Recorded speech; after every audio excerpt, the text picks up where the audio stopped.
बघा की आपल्याला माहीत आहे की विधिमंडळात जनतेचे प्रश्न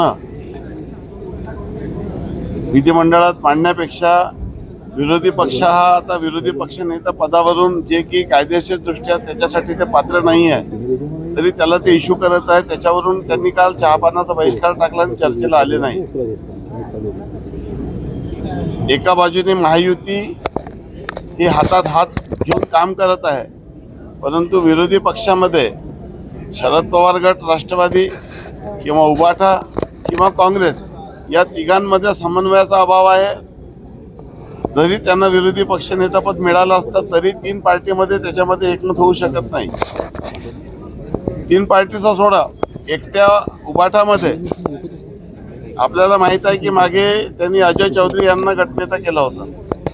भास्कर जाधव एक सिनियर नेते असताना त्यांच्यावर त्यांचा विश्वास नाही आहे। तो विश्वास नसल्यामुळे